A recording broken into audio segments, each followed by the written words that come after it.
tarde.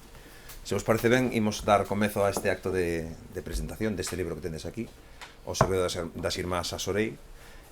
Para min é unha sorte contar con Cartabón sempre. Gústame antes de nada darlle moitas grazas a xente que vindes hoxe, máis nun día así con esta choiva repentina que sempre acaba quitándonos ganas de sair da casa. E o segundo agradecemento sempre para Cartabón, porque é unha casa onde os libros de aire se sinten moi cómodos, están sempre moi accesibles, moi a man, e onde ademais eu sei que tanto Gonzalo como Maribel len os libros, gustanlles os libros, recoméndanos, e para un editor é moi importante, sobre todo un editor en galego, é moi importante esa complicidade cos libreiros, porque así como noutros idiomas, sobre todo en castelán ou en inglés seguramente, hai moitas vías de chegar aos lectores, en galego é moi difícil chegar aos lectores. E as poucas, desafortunadamente, librarías que apostan polo libro galego son fundamentais nese circuito, non? Porque son as que de repente lle meten polos ollos ao seu público os libros que os editores imos sacando, non? E un deles, por suposto, é este libro, que eu coido que xa tivo unha vida previa en castelán, agora ten unha vida en galego. Creo que son vidas paralelas, incluso haberá xente que o mellor que o leo en castelán e agora leo en galego e como que o recupera en esa relectura interesante, ás veces os matices, cada idioma eu coido que ten como unha maneira de expresarse, non? Entón os textos, hai ese famoso dito do tradutor-traditor, eu creo que non se trata tanto dunha tradición, sino que cada idioma ten unha maneira de enfocar o mundo e de expresalo. E eu penso que este libro seguramente iso tipo de lo dicir mellor, como autora que ti veches que lelo o libro traducido por min, sí. Se realmente viches que cambia, non, o pasar dunha lingua a outra. En todo caso é unha historia que coido que en calquer idioma que se lea é unha historia que atrapa, é unha historia que che apetece seguir coñecendo máis sobre o que vai suceder con eses personaxes, e a verdade que é unha sorpresa que sexa a primeira novela publicada por Marta, non? É dicir, eu que xa levo lidos uns poucos libros e uns poucos autores, bueno, pois ao final vas vendo que a veteranía é un grado, que a experiencia sí que ten influencia sobre literatura, pero neste caso Marta, non sei se foi chegar a encher ou se este como un proceso de culminación de moitas cousas que tiñas escritas pero que non viran a luz. Sí, bueno, boa tarde a todos, antes de nada, graciñas por vir, graciñas, como dixo César, a Cartabón. A min encontrome moi a gusto, creo que ao final presentar un libro nunha libraría é ao final o hábitat natural, non? Nunha presentación máis que nun paraninfo nunha universidade ou nun salón de actos, non? E bueno, as librerías xa se saben, non? Que hoxe en día non son só eses lugares onde se venden libros, sino que son eses espazos onde se vive, se disfruta e se difunde, non? A literatura, máis nun sitio como este que se difunde a literatura en galego, non? Que se lle dá moita o lugar que merece. Entón, graciñas por invitarme a presentar aquí a novela. Gracias a César, que por fin nos desvirtualizamos, e quería agradecerche precisamente a traducción, unha traducción fermosísima. Eu creo que o traductor sí que merecería non sei, xa hai moitos debates, non, acerca diso, pero creo que é fundamental no final, no remate dese libro, non? Pode variar moitísimo, neste caso creo que o traballo é un traballo 10, a verdade, quería agradecercho. E me decías que si a primeira novela e tal, bueno, sí e non, é dicir, é a primeira novela publicada, non? Pero ao final, como concibo eu, creo que ninguén se fai ou quere facerse escritor para enriquecerse, entón, como ese non era o meu cometido, o meu obxectivo, non? Eu escribín 3 novelas anteriores, pero tiña claro que había que facer oficio, que había que, bueno, que evolucionar, tiña que encontrar a miña voz, non a encontrei, ata, ao final eu sempre digo que isto é como un iceberg, non? E ao final unha cuarta novela ao final pode ser a punta dese iceberg, pero abaixo hai máis. No meu caso había unha primeira novela que presentei no premio Azorín de novela, pero era unha novela que estaba moi verde. Quero dicir, eu creo que a presentei máis porque me daba vergonza ensinala a alguén coñecido, máis que entón foi unha forma así como de, bueno, de decir aquí que é pseudónimo e tal, e bueno, eso de que quedara finalista pois foi un pouco un acicate, non? De decir, bueno, pois tes que igual non o fas tan mal, non? pasoume con Premio Planeta tamén, por suposto non son nada inxenua, decir, o meu obxectivo ao presentar o Premio Planeta era que con un pouco de sorte quedara entre esas 10 finalistas, como así foi, e eso foi o que realmente me deu a posibilidade de despois publicar. Cando tive a semana seguinte despois do Premio Planeta, xa tuve unha reunión con Plaza e Janés para publicar esa novela, pero eu dixenlle que claro, como lle dis a alguén que acabas de chegar aí, co difícil que esa non, que creo que hai outra que pode ser mellor, a que acababa de poñer o punto final, efectivamente, que era esta, que creo que esta xa pode ser a miña primeira novela, non? A primeira que merece ser publicada, e bueno, xa foi o meu camiño, a miña traxectoria, non? Ata chegar aí. E tes claro, Marta, que esas outras dúas novelas anteriores van quedar no queixón? Sí, clarísimo. Clarísimo. Pero non é habitual, é dicir, normalmente o escritor, sí, no. sobre todo o escritor que consegue por fin publicar e que ten unha repercusión, despois quere sacarlle rendimento, claro, de que sea somente artístico a todo. Aí están os motivos de cando, claro, eu non o entende moita xente, empezando por los meus pais que están por aí, pero como non? Non, porque claro, ti ao final tes que poder defender unha novela. Eu quero decirte, francamente, creo que xa empezaba a encontrar a miña voz, pero quero poder estar aquí. O importante ao final é que eu este aquí, que poda falar con pasión do que escribín, non? E ao mellor non podería facelo con esas outras novelas, non? Aquí nesta novela encontrámonos con unha historia moi concreta, nun momento moi específico da historia recente de Galicia, nunha cidade de Santiago. Bueno, eu sei que eres de Vigo, pero non sei que relación tes con Santiago, non sei se estás vivindo ali agora ou se tes... É dicir, porque de onde ven esta idea porque é unha idea bastante sofisticada, non? A idea da que parte o libro. Sí, a ver, a premisa era, eu partindo dun tema, entón o tema que quería tocar era o sufragio femenino, entón un pouco o contexto histórico veume dado, non? Despois necesitaba esa cidade de provincias, esa cidade pequena que coñezo moi ben, porque estudei alá, porque agora vivo preto, pero que coñezo moi ben, e que todos coñecemos moi ben, non? Que era esa Compostela que naquela época, no 31, tiña 25.000 habitantes, e necesitaba sobre todo porque alguna xente di, bueno, pois simplificando un pouco, está ambientada na Segunda República. Non, necesitaba eses momentos previos á proclamación da República, non? Porque esta novela, para que funcionase, é unha premisa, unha idea tolísima, é dicir, 4 irmás solteiras, non? Que perden o pai morre, e elas non saben que facer co seu corpo, non? E para que a historia funcionase un pouco, para explicar esa realidade da muller nese contexto, necesitaba un elemento, un ingrediente fundamental o máxico, que é a incertidumbre inherente a cualquier cambio, non? Entón, necesitaba, aínda que esta historia empeza a contarse en abril de 1931, recién proclamada a Segunda República, realmente a historia, hai un flashback aí, comeza un mes antes, non? Que era, bueno, necesitaba ese ingrediente que é a incertidumbre, non? Para que esas 4 irmás, por medo ou por se pudese xustificar esa premisa, non? Da que parte a historia, ese segredo. É unha novela onde hai 4 protagonistas, 4 mulleres, que son irmás, pero son moi diferentes entre sí. Eu creo que para unha escritora o máis difícil é justamente darlle esa, vamos a decirlo así, esa singularidade a cada personaxe, non? É dicir, como traballalles esa idea? Hai veces que inspiras en personaxes existentes, a veces funcionas con arquetipos. Ti como creas esas 4 mulleres para que fosen personaxes distintos, pero que tivesen carga emocional suficiente, que fosen autónomos, que non fosen clixés? E non caer no cliché, justo, é que o que quería decir. É dicir, necesitaba que fosen 4 mulleres antagónicas, non? Pero non quería caer no cliché, entón, porque ti ao principio, cando empezas a pensar nuns personaxes, pois faz uns bocetos, e ao final non deixan de ser eso, bocetos, planos, cando empezas a escribir a historia e cando xa levas, bueno, si todo va ben, eses personaxes teñen que empezar a coller volumen, non?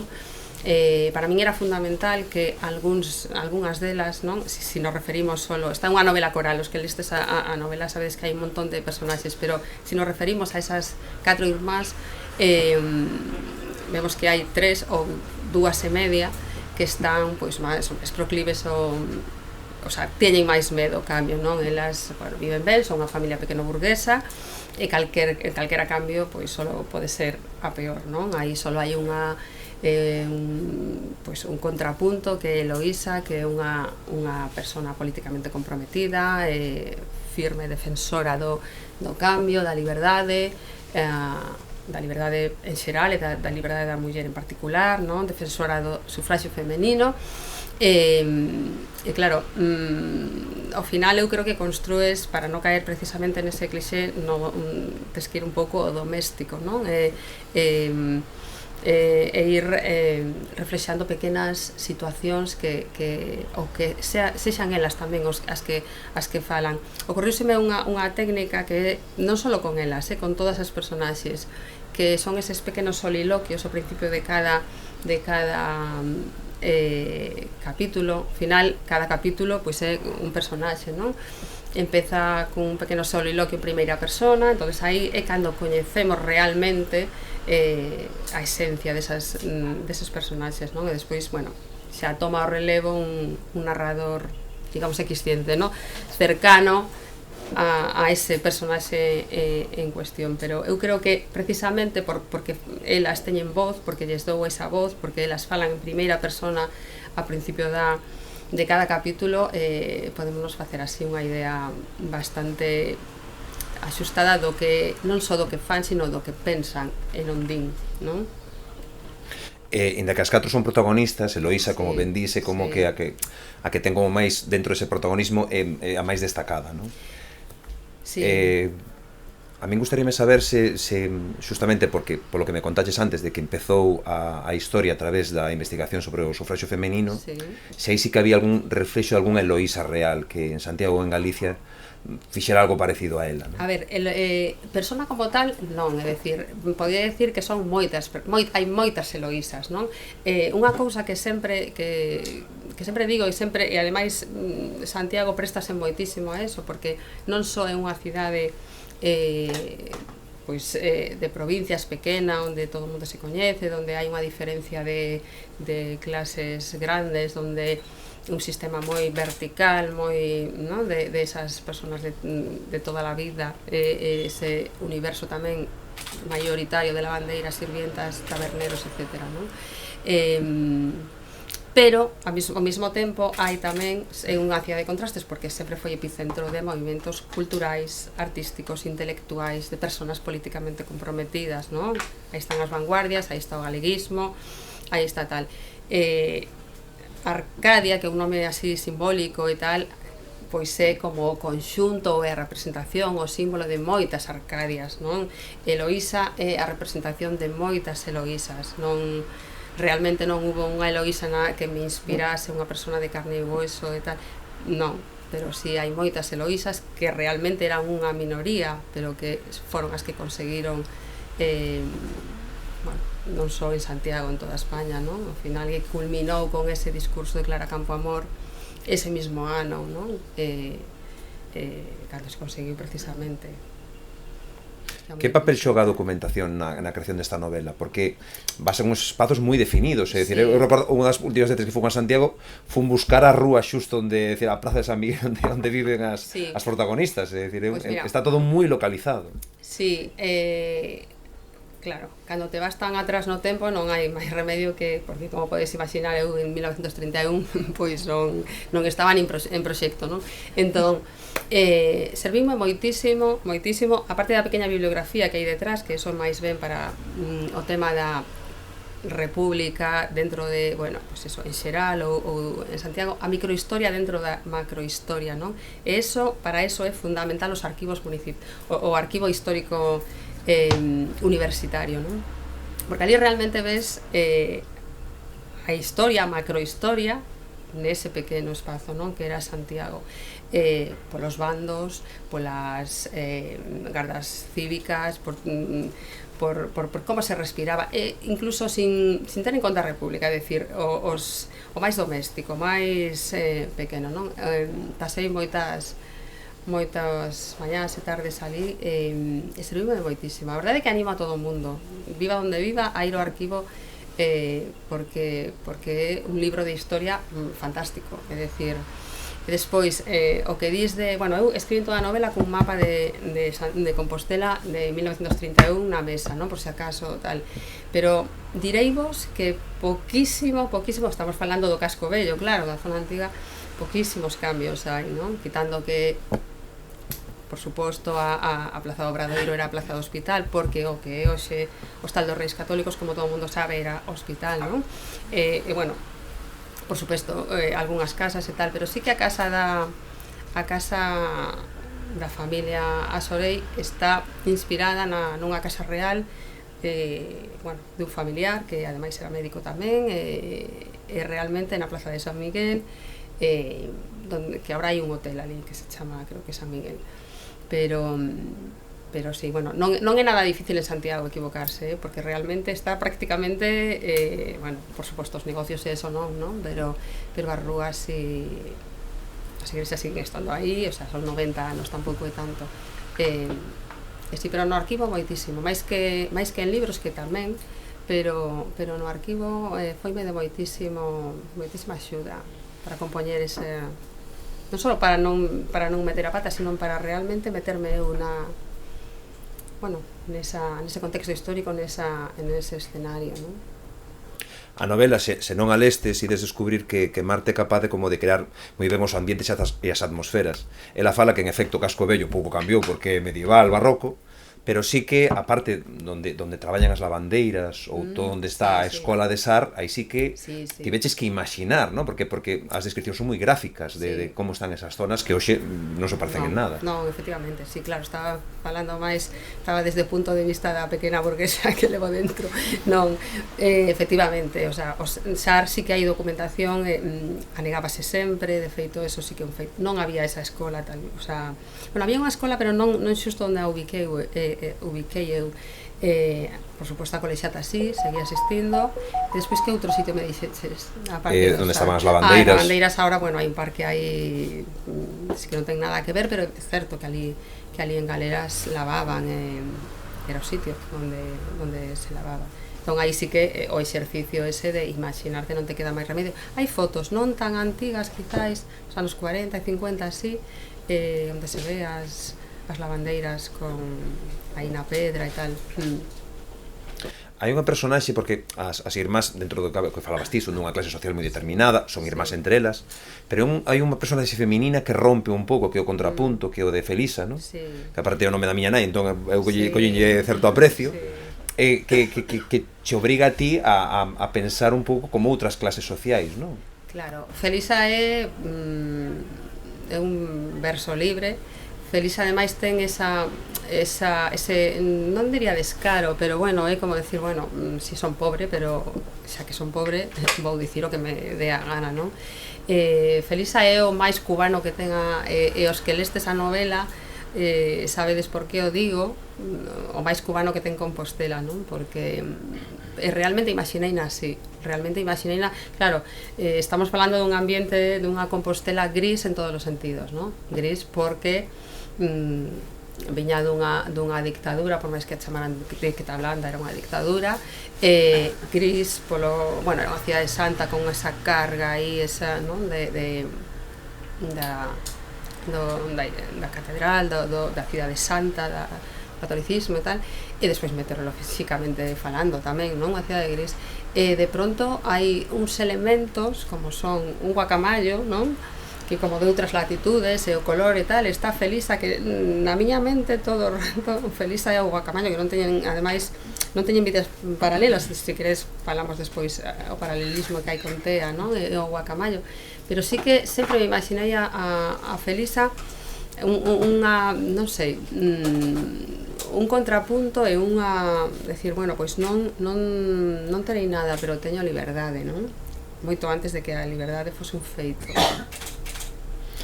Falabas do Guacamayo, nos na nosa portada eu tiña claro que tiña que ir o páxaro en cores, no, desde o principio.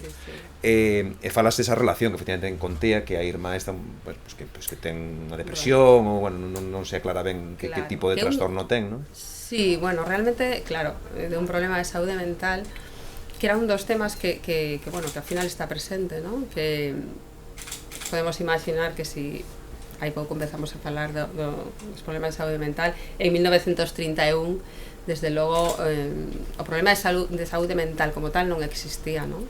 Eu sempre digo que existía, si eras muller, a histeria, que era ese tipo de, bueno, entre todas as comiñas do mundo, non? Unha enfermedade exclusivamente femenina, non había isto de ese home un histérico, non. E despois había esta frase que miña avoa decía moitísimo, pero só decía cando se refería a mulleres, que era ten problema de nervios, que eu decía, bueno, como un saco enorme, non? Onde tipo podía entrar unha depresión, a esquizofrenia, un trastorno bipolar ou un, que sei. Entón, efectivamente, realmente o narrador de 1931 pasáballe coa miña abuela, quero dicirte, non estaban diagnosticadas estas persoas, non? Eu recordo, solo recordei, isto é a primeira vez que o digo, pero isto solo recordei cando escribín a novela, que miña abuela decía, pensando en dúas persoas concretas da miña familia que teñen problemas de nervios, eu sendo nena decía, pois que raro, porque a min non me parece que lles pase o mesmo a estas dúas persoas, ¿no? Pero que pasa? Que non estaban diagnosticados, efectivamente, non? Hoxe en día diremos, bueno, pois que o mellor unha tiña unha depresión, o mellor outra tiña fobia social, ideas suicidas, etc. Pero eles non eran capaces, por descoñecemento. Pasa yo mesmo que a miña abuela, o narrador de 1931, non sabe poñerlle nome, non? O pai era médico e ni sequera así eran capaces de tratar os problemas de saúde mental, non? É un pouco a idea de que calquera problema era un problema añadido de ser muller, non? Ti eres muller, que en sí xa é un problema, e ademais tes un problema de saúde mental, non? Co cal iso é un explosivo. E bueno, vemos que é unha persoa que vemos prácticamente como un ser inerte, ¿no? Boa parte da novela, da cama ao diván, do diván á cama, cando as irmás baixa un pouco a guardia, ela xa está intentando tirarse pola ventá, etcétera, etcétera, ¿no? Pero, bueno, digamos que unha personaxe que evoluciona e, bueno, evoluciona os que lestes a novela, pois xa sabedes o peso que ten, despois, ao final, un pouco así por xustiza tal, pero bueno, é así. Tamén se menciona un asunto turbio como posible motivo de ese problema de saúde mental, pero casi no mesmo párrafo, se non recordo mal, que xa hai tempo que tal, se di que nas familias de bien non se mencionan os asuntos turbios, non? Entón era unha forma de, bueno, de tapar eses problemas que eran tabú e tal, bueno, e aí está un Guacamayo que veu un pouco como elemento sanador, pero realmente bueno, teñen como vidas paralelas, ¿no? Pero realmente bueno, non funciona. Vemos como él só repite as palabras que ditea, ¿no? E nos enteramos como o pai regala un Guacamayo, non sabemos moi ben por qué, porque non sabía igual como facer as cousas, ¿no? Pero tamén penso que é un elemento, un animal, ¿no? Que se a ti te dan as, que como a máxima expresión de liberdade, pero te encerran nunha gaiola, pois... Claro. Entón, bueno, ao final da novela, digamos que lle dou aí un respiro o Guacamayo, deixémolo aí. A novela, como vedes, non é curta precisamente, tampouco das máis voluminosas, pero bueno, é de mediana distancia. Ten 1000 palabras. Pero sí que cando unha lé ten a sensación de que como é unha especie como da punta dun iceberg, ¿no? É dicir, como que oculta un universo que ti non acabas de desenvolver o 100%, non? É dicir, por exemplo, está o personaxe do pai, non? Que aparece xa no propio título, que funciona como un gran personaxe ausente, sí, do que sabemos certas cousas del, non? Pero non claro. todo. Supoño que, non sei se traballaches cun fondo documental moi amplo e aí fuches como escultor quitando estelas, ou se está todo un pouco feito a aposta para que a partir das presenzas detectemos as ausencias. A ver, o pai é un personaxe, posto que non o vemos vivo, non participa activamente, non, na novela, pero é un personaxe convenientemente enigmático. Quero dicir con isto que cando morre, as fillas se dan conta de que non teñen ni idea se era republicano ou era monárquico. O sea, eso dá pé a todos eses comentarios, ese de a fuga de capitales famosa, decir, que están todos en Albis, ¿no? Precisamente por eso entendemos que era un home que probablemente nos días de hoxe sería un home feminista, o sea, seguro, pero claro, en 1931 probablemente pois facía, sí que parece algún soliloquio seu, como sí. Sí que aí di algo así como que é tentador non deixar que elas se expresen, non decía así para nada, non son palabras textuais, pero sí que é un ser moi ambiguo, pero en realidade é deliberado tamén, o sea, deducimos que un home bo, que un home, pois hoxe diríamos na época, non, por suposto, pero hoxe diríamos que probablemente fose un home tolerante, permisivo, tal, incluso feminista, eso tamén dá un pouco pé a que se líe un pouco a cousa, non? E que levantar ese tipo de rumores de que non saben que pasa con el, non? Cando desaparece. Coido que tamén é moi importante o papel, ou casi máis ben a homenaxe que lles faz as mestras, non? É dicir, Eloísa é mestra, sí. E aí notase como un cariño especial, non? Incluso na relación que ten con ese alumno que ao final acaba sendo como o último narrador da historia, non? Sí, pois, a ver, eso é deliberado, que apetecíame tocar moitísimo o tema da educación, sobre todo eso, das escolas, da educación primaria, tamén porque é un dos principais propósitos da Segunda República foi dignificar a escola, non? O sea, recordemos que a situación de antes da República era, as escolas eran lugares insalubres, a veces eran cuadras, pero de verdade, en 1931 había, es decir, para 25.000 habitantes, 4 escolas, pero falo de 4 escoliñas unitarias, é dicir, non de dos colexios que van aos fillos de 300 alumnos, é dicir, 4 escolas. Despois estaban eses colexios privados que non teñen nada que ver ca escola pública, non? Da que quería falar, que é unha proporción canto menos inquietante, non? Claro, o propósito, como digo, un dos propósitos da Segunda República precisamente foi eso, dignificar a escola, unha escola libre, laica, mixta, que ata data pues, estaba segregada, pareceume realmente que Eloísa non podía ser outra cousa que mestra, non? Porque era como que eses ideais, todos eses ideais das mestras e mestres da Segunda República, non? Ela, persona que, como dixen, anhelaba a liberdade en xeral, para a muller en particular, e soñaba cunha escola digna, libre, laica e mixta, non? E para eso, de verdad que recomendo, oxalá, mira, anímote a que rescates un libro que descatalogado, que unha xoia, iso que a edición que eu atopei dos anos 70 estaba chea de ratas e tal, pero que Viaje por las escuelas de Galicia, de Luis Bello. Pero de verdad, dos ensaios máis líricos que lín na miña vida. E precisamente este home, Luis Bello, en 1928 fai un recorrido polas escolas de Galicia, desde o Cebreiro ata, todo, costa, norte, sur, este, oeste, interior, costa. E fai un retrato fermosísimo, real, bueno, a mí encantoume, de verdade, e tirei moito dese libro, aparece na bibliografía atrás, e realmente describe as cosas como son, é dicir, se as escolas serán cuadras, a situación das mestras e mestres será precaria, tirando a moi precaria, non? E bueno, realmente era un tema que quería tocar, encontreino en Eloísa, porque, bueno, creo que era a profesión que lle iba, non?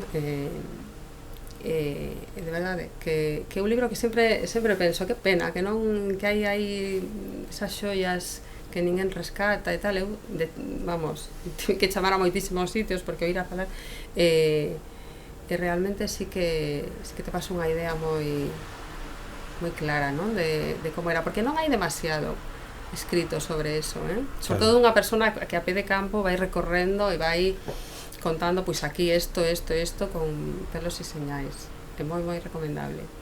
E bueno, apetecíame, xa che digo, eso, e sobre todo tamén a idea de, bueno, encarnado un pouco en Manoliño, non? Que é a esperanza de como os libros, que están moi presentes tamén, non? Na novela, como os libros poden,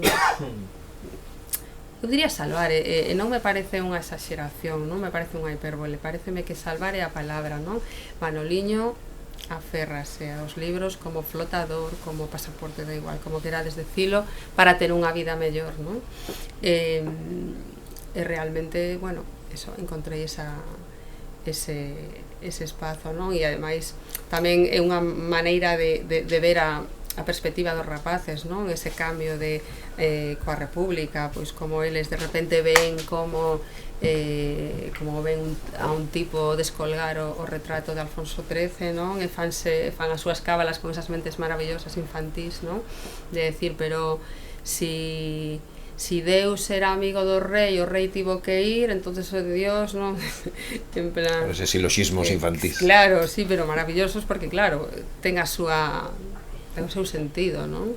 Igual coa cruz, non? Que se ve que queda esa marca e tal, precisamente polo que falábamos, non? Porque de pronto, bueno, pues a escola non ten por que ser un sitio pois ao final convertese en sitio laico, non? E cada un que crea no que tal, que era un pouco a idea que se transmitía. E ao final foi, é certo que quería tocar ese tema, pero ao final foi un pouco das mans, porque encontreime moi a gusto con ese tema e, bueno, que sei, que son filla de mestre, pode ser, ou que realmente creo na educación pública. Entón, realmente sí que afondei un poquinho máis, e Manoliño iba a ser de feito un personaxe secundario, e de pronto pediume autonomía, dinlla, e creo que para ben da novela gañou, sí, creo que gañou a pulso ese lugar de protagonista, non? E os que lestes a novela sabedes por que o digo, porque, bueno, a última voz que escoitamos vai a ser a del, ademais, non? Sí, ademais que, a ver, todos sabemos o que ocorre en Galicia e en España pouco despois da programación da Segunda República, e Manoliño é como que garda todo ese legado, non? Que se cortara, que se tronzara no ano 36, el de repente aparece como, bueno, unha especie de, como decir, unha revelación, de decir, isto todo non se perdeu, sino que hai outra xeración que, a pesar de todo o que ocorreu, conseguiu polo menos mantelo a salvo, ser testemunha diso que ocorreu, e, bueno, podelo hoxe traer, non? Que un pouco tamén é o que fai o teu libro, é dicir, que o teu libro rescata esa parte, que todo iso que ocorreu, que ao final foron 40 anos de botar terra encima diso, quedaron un pouco esquecidos, non? É dicir, que ao final é a función mellor da nosa xeración, que non é só contar o noso tempo, sino contar un tempo anterior que estaba moi sepultado. Sí, a mí apetecíame pechar o círculo realmente, non? Porque unha persoa que deu tantos tumbos, igual non é a palabra, non? Que deu tantas voltas polo mundo, bueno, porque foi un neno da guerra e tal, eses 40 anos escuros dos que falábamos e tal, que el, unha vez que está na Habana, igual estou destripando un pouco máis, pero bueno, eu creo que como esta novela non é ni un thriller, nin o importante son as mortes e tal, dá un pouco igual, non? Que el faga o esforzo, non? De voltar xa cuns anos e tal, para contar en primeira persoa o que foi, o que pudo ter sido, e ao final pois chafou e tal, porque el cree, pois eso, as novas xeracións, non? Para que que ese legado, para esa memoria non se perda, non? Ti dis que efectivamente a novela non é un thriller, pero sí que xogas con certas ferramentas da novela de misterio, da novela detectivesca. De feito, hai un personaxe que é un detective. Eu non sei como construes, porque é un personaxe que non é un vilán destes modernos que se fai simpático, senón que é un vilán que se fai bastante antipático. O personaxe do policía, non? Non sei como construes. Pois mira, supoño que é o personaxe máis odiado, pero digo unha cousa, a min gustoume moitísimo meterme nesa cabeza sucia, de misóxino, eu creo que non, que bueno, o pobre non tiña, pero que ten o seu trauma tamén detrás. Entón a min non me gusta destrozar os personaxes, é dicir, ao final termino empatizando con eles porque casi todo o mundo ten motivos para ser como é. É dicir, este home, sí, efectivamente, non hai por onde collelo, decir, resulta antipático para todos, eu creo. Aquí eu creo que non hai, que hai unanimidade, non? Pero claro, que ele arrastra un trauma tamén de infancia, non? Un neno, bueno, aí, digamos, castrado, cunha presencia dunha nai, pois, moi dominante, tal. E bueno, e ademais é un personaxe, pois eso, que no, en principio as cousas sempre llevan mal, non? Pero bueno, veremos que pasa, porque sempre ao final creo que vai ter sorte todo. Falabas aí un momentiño de que determinados temas non os tiñas pensado de que se desenvolvesen como se desenvolveron. Non sei como ti encaras a produción dun libro, dicir, se é iso que se di, no? Os escritores de mapa e escritores de compaso, de brúxula, non? Non sei se ti, cando empezas unha novela, fas como uma especie dun esquema moi preciso, despois respetas eses esquemas, empezas a escribir un pouco sin saber a onde te vai levar a historia. Pois mira, si nos poñemos no de mapa e brúxula, eu claramente son brúxula, non? Efectivamente, claro, parte, sobre todo, tamén con esta novela que acabei agora e que, bueno, ainda non veo a luz e tal, parto sempre dun tema ou duns temas, non? Que quero tratar, despois a partir deso construís unha historia, por suposto teño un guión e por suposto teño uns personaxes, pero a min gustame deixar unha porta deliberadamente aberta, é dicir, eu, entre outras cousas, porque cando te pos a escribir e ti, supoño que o sabes tamén porque és escritor, cando podes escribir o verdadeiro tono da novela, é dicir, adquírese sobre a marcha. Eu sei que hai escritores que bueno, que teñen os personaxes super enveridados e non se salen de aí, que incluso teñen follas de Excel e cousas destas. Eu para nada, é dicir, sí que teño claro certas cousas, o sufraxio feminino era tal, tiña claro determinados aspectos como era, o sea, escenarios, non? Arcadia así, porque, bueno, quería reflexar, quería que fosen os personaxes os que reflexasen o retratasen ese momento histórico nese escenario, non? Esa Compostela de 1931, eso tiñao claro, pero despois, como digo, algúns personaxes estaban pensados pois para ser máis secundarios e de pronto perdín o control, pero ben, é dicir, eu creo que a veces tes pensado algo, pero ves que de repente ocorrese algo que mellor, por que non probar? Tampouco tiña pensado o final, por exemplo, sabes? Foi se me ocorrendo a medida que Manoliño, precisamente porque Manoliño non estaba así tan pensado, non? Sí que quería, pois eso, unha historia de redención, de crecimiento, pero non centrarme tanto en él, e ao final pareceume, pois ao final que tiña que ser, non? Pero sí, desde logo que sí que parto o sea, non me sento a decir a ver que se me ocurre, pero sí que cuns personaxes e con uns temas sobre todo e unha historia máis ou menos, pero despois a min dame a sensación de que alguén me dicta tamén, de que é unha cousa rara, pero sí que me pasa, é dicir, e gústame que sea así, porque a min gústame divertirme tamén eu cando escribo, quero dicirte, se teño todo tan aí, claro, tan perfilado e tan,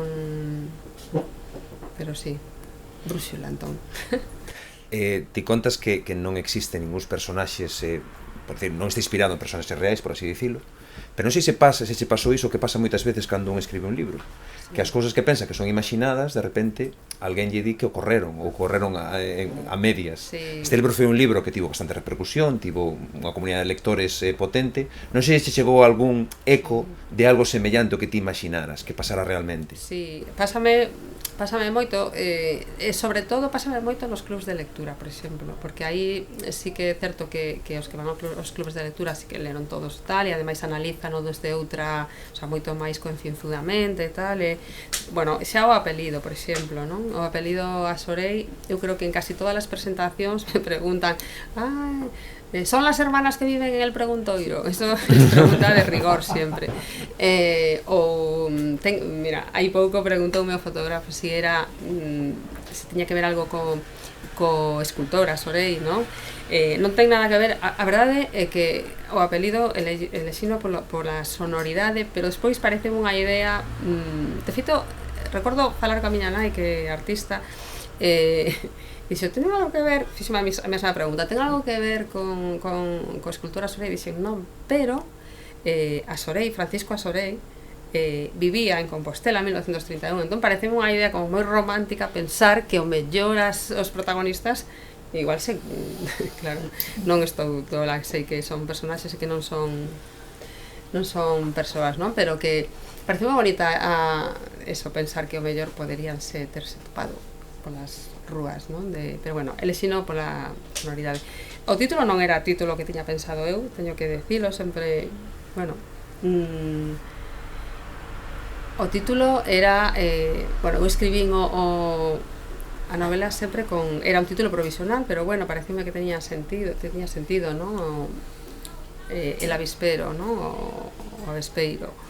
Sí, que as esporas teñen moita cousa na novela, claro. Sí, teñen moita, eu diría que un símbolo, non? E sobre todo o que termina de facer símbolo é Manoliño, non?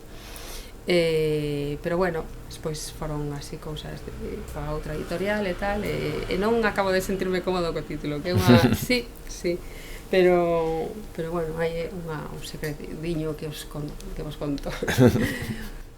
Supoño que, como hai tantas velutinas, igual pensaban que igual a xente confundía. Sí, pois pode ser, non sei. Ya voy a ver se nos van contar unha historia que non ten que ver con isto. Claro, que está la colmena e tal, digo, bueno, non sei, o sea, pero bueno, pareceume eso, que tiña sentido porque, bueno, está moi presentes, non? As avespas, bueno, un pouco o retrato ese do lado menos amable da sociedade, non? Das avespas, e despois, bueno, pareceme que Manoliño xa o leva bueno, con un neno tan listo, el aprende a ler con el gran libro de las avispas, de pronto el, bueno, pois existe ese libro? Non, relaciona todo con eso, pois con a sociedade, non? Fai unhas, pois saca unhas conclusións, non? Pois acerca da monarquía, incluso da xerarquía, da ambición, do poder, non? Que son tan propias dos humanos, non? E da sociedade. E que me preguntas unha cousa, me vou por... Bueno, iso está ben, claro, que a cousa flúa. Sí. Contabas que agora está xustamente terminando unha nova novela.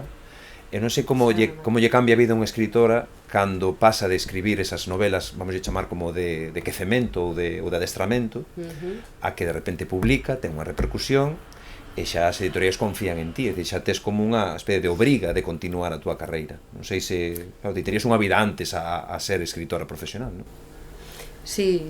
A ver, isto foi con premeditación e alevosía, entón, quero dicirte, non vou dicir agora que non me guste, pero, como decía antes tamén, eu o que quería era facer algo que estivese satisfeita, algo ben escrito, e xa está, e poder defendelo, e tal. E se tiña que ser a cuarta, pois tiña que ser a cuarta, é dicir, certo é que creo que senón non sei que non tería sentido para min, non? Que non intentásemos evolucionar sempre, é dicir, eu espero que a que xa acabei de escribir, bueno, faltan temas de edición e tal, pero que sexa mellor que esta, espero que tal.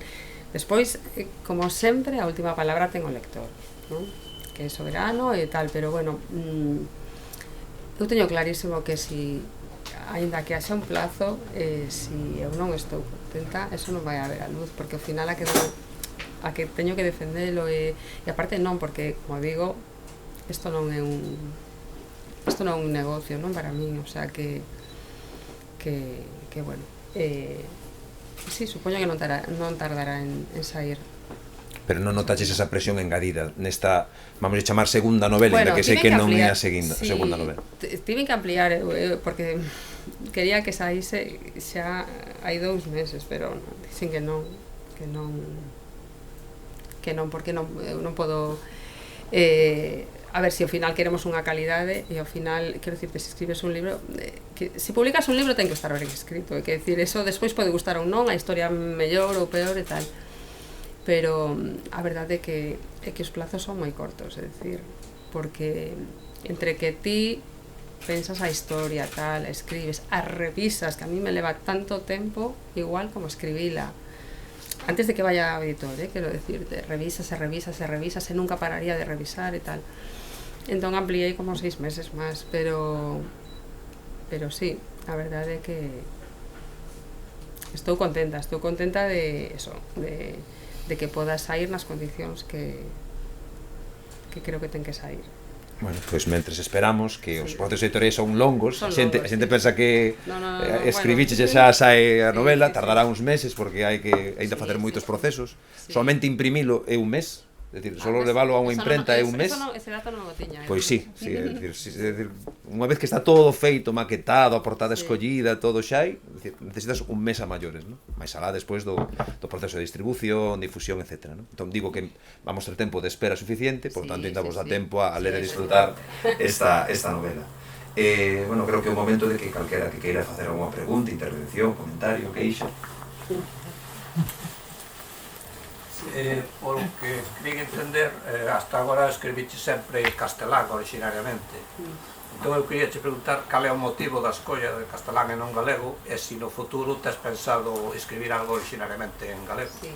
A ver, eu teño problema en falar, son filóloga e son tan rigurosa co que escribo que se non estou 100%, é dicir, podería escribir en galego, pero tamén sei que tería que ter unha revisión seguro, porque non escribo coa mesma, é dicir, non ca mesma fluidez, senón sabendo que o que escribo está ben escrito. E teño os meus escritos en galego e tal, pero creo que probablemente tería que estar revisada por un lingüista, seguro, esa é a principal tal. Despois, no caso desta que bueno, a cousa era o que a traducía tú, ti o traducía eu, a verdade é que me alegro moito de que a traducieras ti, porque de verdad che digo que eu levaríame moitísimo tempo, porque son super pesada, e probablemente me quedaría a dúbida, sabes, de que estivese ben, ou que esa dúbida non a teño en castelán, sabes, non é a mesma oralidade que a escrita, e realmente, bueno, César fixo de verdade, non é porque este aquí e tal, pero fixeches unha traducción que a que estou, bueno, moi contenta. Pues, outra vez gracias. No, de verdade.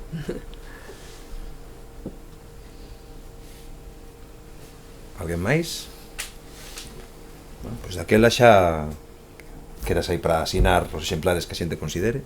Aí tenes os marcafollas se queredes levalos, que son conmemorativos da edición.